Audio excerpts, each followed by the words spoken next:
Começa agora, Conexão com Valores. Olá, prestigiada audiência da Catedral FM 106,7. Com vocês, mais um programa Conexão com Valores, da Uniapac, a DCE Rio, a DCE Jovem Rio, Associação de Dirigentes Cristãos de Empresa do Rio de Janeiro. Aqui é o Elmair Neto, presidente da atual gestão, hoje tendo a satisfação em recebermos aqui em nosso estúdio João Souza. Seja muito bem-vindo, João. Muito obrigado pelo convite, Elmair. É um prazer também falar aos ouvintes da Rádio Catedral.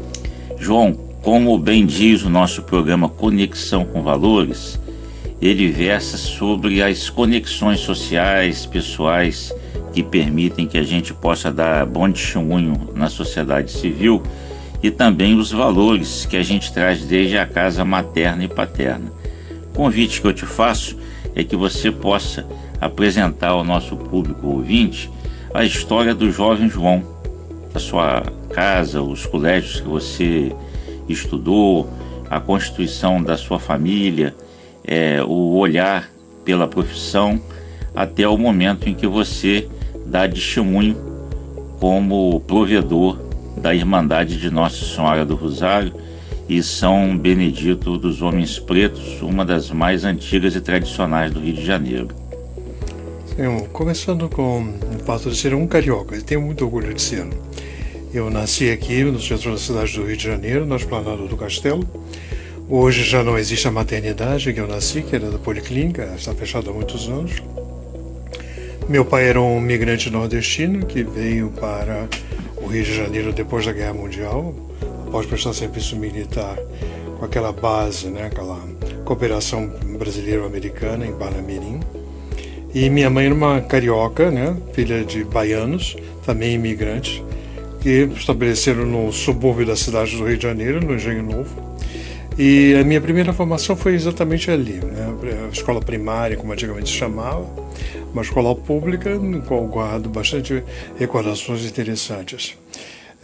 A minha família teve a oportunidade de migrar depois, mudar de bairro, para viver na Zona Sul, que próximo também da rádio, no Flamengo, e eu frequentei uma prestigiosa escola católica aqui do Cosme Velho durante um bom período, e voltei à escola pública, devido às dificuldades que a vida se apresenta, e tive ingresso em 2 universidades públicas. A minha formação foi de universidades públicas.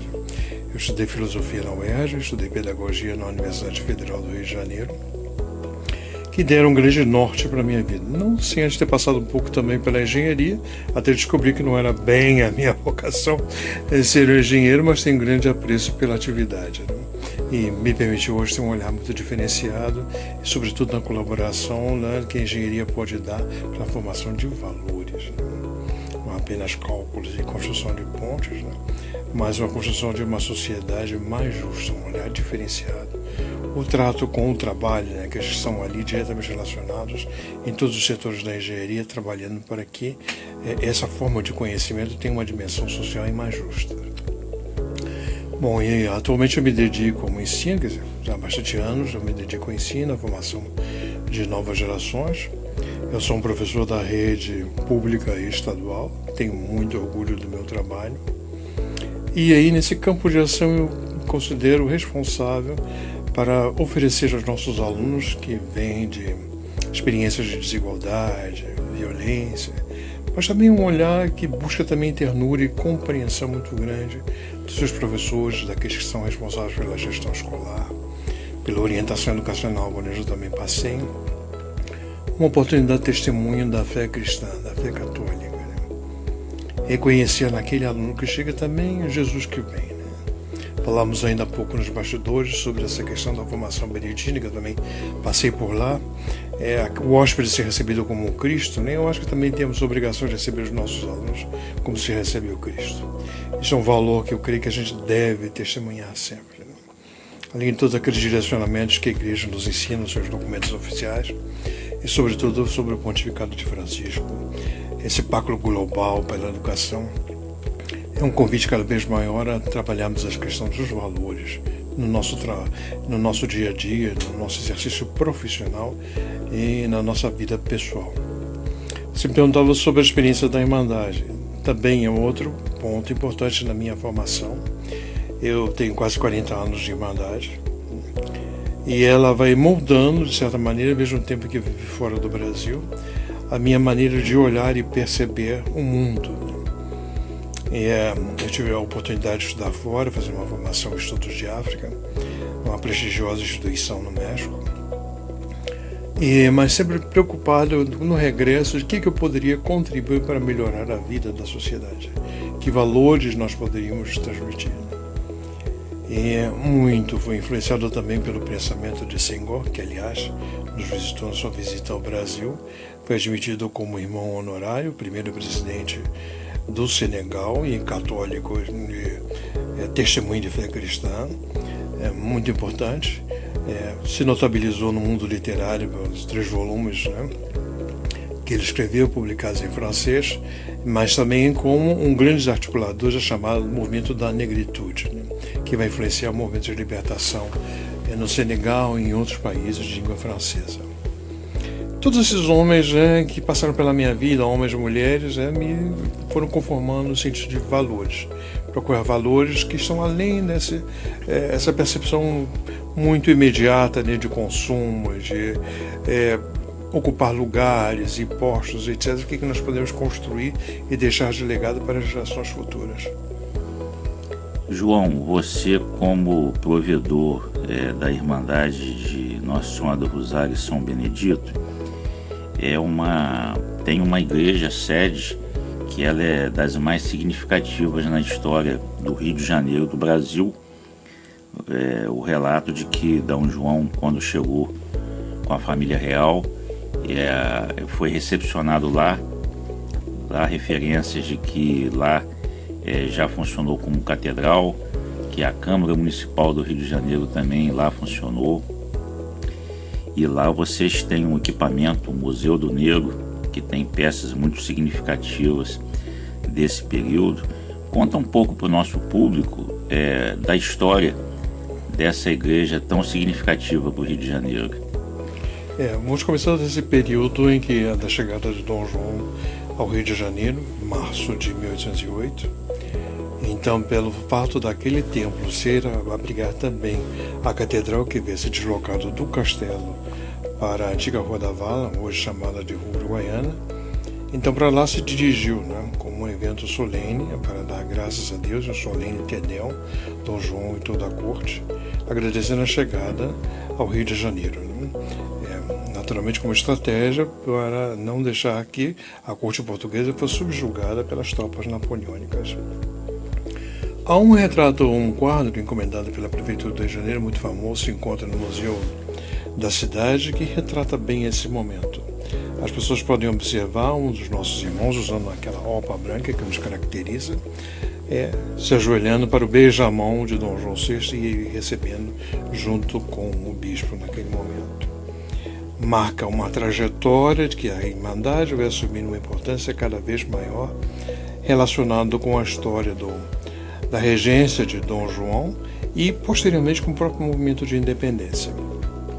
Uma vez que lá no nosso consistório abrigou a Câmara Municipal, que tomou a iniciativa, junto com José Clemente Pereira, de fazer um documento, um manifesto, pedindo que o príncipe regente permanecesse no Brasil e nós não retornássemos à condição de colônia. O movimento do Fico, 9 de janeiro. Então, o documento foi redigido no nosso consistório e foi encaminhado solenemente até o Paço Imperial, que hoje está na Praça 15, para que D. Pedro I aqui permanecesse. E assim foi feito. Outro aspecto importante da nossa vida, da nossa Irmandade, é a colaboração que ela deu para o movimento abolicionista. Quase todos aqueles grupos abolicionistas sempre confluíram para a Irmandade. Nós tínhamos quase todas as bandeiras dos movimentos abolicionistas dentro da Irmandade, mas lamentavelmente elas desapareceram, a sua grande maioria, com o incêndio de 1967. Nos restaram apenas 2 lá que foram restauradas há um par de anos, mais ou menos, e estão em muito bom estado e podem ser vistos.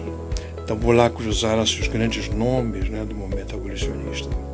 E todas as vezes que nós nos reunimos para celebrar 13 de maio, eu sempre falo que nós deveríamos nos inspirar no que fizeram os abolicionistas, sobretudo quando André Rebouças diz que foi um grande movimento evangélico. Era um homem, apesar de ser muito anticlerical, pelo contrassenso que a igreja viveu no período da escravidão, ali foi capaz de reconhecer, né, a manifestação de que o evangelho é liberdade, é amor ao próximo, é compromisso com o valor da dignidade humana, radicalmente, independente das condições que às vezes nos impedem de ver outros aspectos não muito bons, mas reconhecer a dignidade humana em cada um, escravizado ou não, livre ou não, que tem algo a contribuir para a nossa vida. E foi sempre um lugar de conforto para aqueles que se sentiam desamparados por todos os setores, inclusive no último momento da vida dar um sepultamento decente. João, a família real imperial brasileira, até hoje os membros têm uma afinidade fraternal lá com a Irmandade. E você relata sobre esse movimento abolicionista pujante dentro da Irmandade naquele momento. Você acha que a princesa Isabel foi influenciada por esse ecossistema que existia na Irmandade para tomar a decisão de proclamar a abolição da escravatura no Brasil? Sim, eu sou convencido que sim. Sobretudo aquele grupo mais próximo do palácio. O próprio Rebouças, como eu falei, não era um homem de igreja, não era um homem de fé, mas ele sabia o sentido da fé cristã, que ela poderia contribuir no sentido de libertação. Nabuco, que era um convertido fervoroso, próximo ao palácio e próximo à princesa Isabel. E outras figuras ali, João Clap também, por exemplo. Então, creio que nas conversas, nos bastidores, no palácio, ela se deixou também influenciar, ou teria se deixado influenciar, também por essa troca de ideias, né? Mais que ideias, eu creio que sentimentos e ações daquele grupo que ali esteve. Para o historiador que via caça de documentos, nós não temos como provar, mas os fatos nos levam a intuir algumas percepções.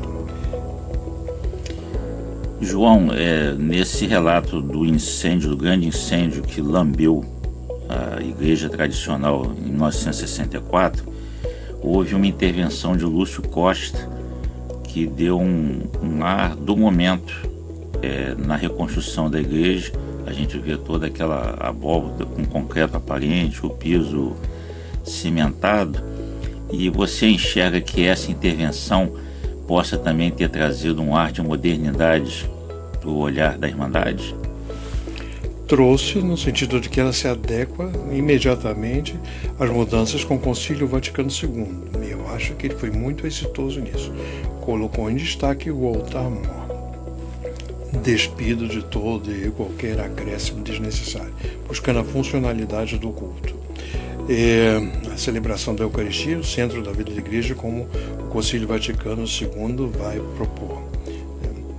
Então, sobretudo nos documentos que já se relacionam com a questão da liturgia. A dimensão importante das duas devoções nos altares laterais, Nossa Senhora do Rosário e São Benedito, que foram objeto de doação de um comerciante que vivia ali próximo, vieram de Portugal, foram entalhadas em madeira, são peças de grande valor estético e devocional para nós. E ele conseguiu, naqueles arcos superiores da nossa Irmandade, dar um ar ainda bastante colonial. É bom lembrar que Lúcio Costa ele foi aquele homem que fez o levantamento das igrejas históricas em Minas Gerais e outras partes do Brasil para o IFAM. Quer dizer, ele não tinha um olhar assim do imediato, apenas colocar concreto, porque era a técnica de arquitetura ou de engenharia da época, mas ele soube como agregar os dois elementos importantes ali, dá um certo ar de originalidade, muita dignidade ao templo. Eu sou um pouco assim divergente das teses que procuram dizer que aquela igreja está influenciada pelo concretismo. Eu acho que não. Ele foi extremamente feliz em alguns pontos. Claro, outras coisas poderiam ser melhores, mas diante daquilo tudo que houve, né, a tentativa inclusive daquela Irmandade não se erguer mais naquele lugar, eu acho que ele foi muito feliz na proposta que teve. Infelizmente eu tive a oportunidade de conhecê-lo, mas aprecio muito o trabalho dele e elogio sempre. João, você é um homem de formação robusta. Recebeu o seu lato sensu, ele é enorme. Com a formação aí humanística, né? Você é pedagogo, filósofo e também escritor. Aqui tem o seu livro Caminhos para uma Educação Antirracista, onde você é coautor desse livro. E a gente percebe que a Irmandade, até por sua natureza, ela reúne homens e mulheres negras. E eu te faço uma pergunta: quando você vê os brancos chegando na Irmandade, nesse olhar positivo de unidade entre os povos, vocês veem isso com bom grado? Sempre vi. Desde que eu entrei lá há mais de 40 anos, sempre vi um grande número de homens e mulheres brancas também, e todos compartilham da mesma fé. A luta antirracista não é um privilégio apenas dos afrodescendentes. Ela envolve toda a sociedade para sermos homens e mulheres verdadeiros, né? Criados à imagem e semelhança de Deus e na defesa da dignidade que nos foi dada pelo batismo.